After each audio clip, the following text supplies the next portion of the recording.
What's happening, people? Back with another reaction, back with some more Aha, and we're going back to the Ending on a High Note concert, 2010, released in 2011, and we're up to the fourth tune in the concert, which is Scoundrel Days.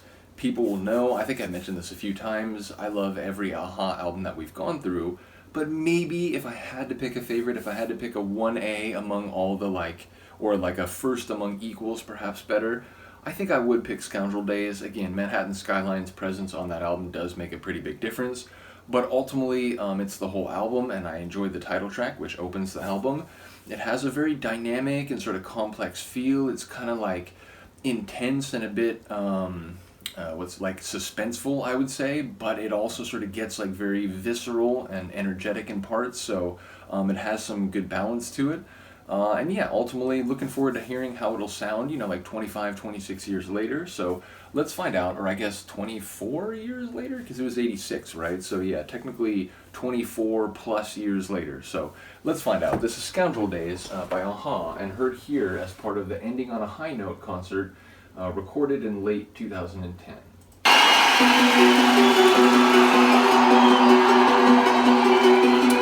love that. Again, suspenseful, maybe dangerous. Was that somebody screaming? It wasn't me for sure. I lift my head up from an easy pillow, put my feet on the floor, got my wrist to the back thought. I head for the door. Outside of the pavement, the dark makes the noise. Feel the sweat on my lips leaking into my mouth. Heading out for the steep hills, leaving me no choice.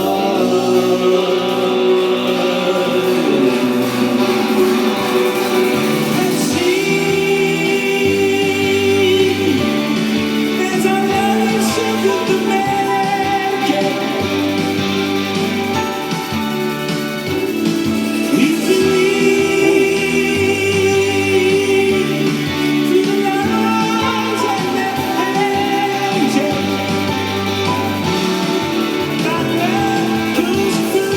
Hi-hat is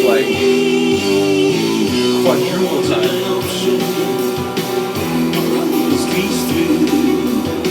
My dream pictures and houses burning, nothing knowing, nothing else to do. But death comes the morning, running out to you.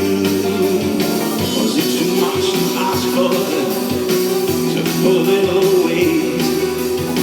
They forgive anything but greatness. These are scoundrel days. I'm close to calling out their names. The pride hits my face.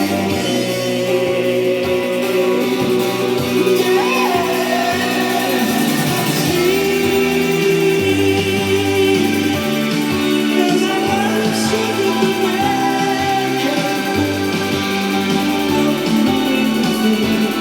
Color sounded good in that moment.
I feel like Morton was having fun on that one. There were a couple moments where it seemed like he was really enjoying his vocal performance, which is great to hear. And again, it's one that like it sounds very true to the original, but there's a flavor to it that's a bit different from the original like studio recording back from '86. So yeah, just a really top tune, and I enjoy the live performance. Yeah, like I said, like true to the original, but with its own sort of sound. And yeah, ultimately looking forward to going through the rest of this performance in the sense that, you know, hearing a number of tunes from across their catalog with the idea in mind that when people were hearing this, that was it, like that, you know, no more aha after the concert.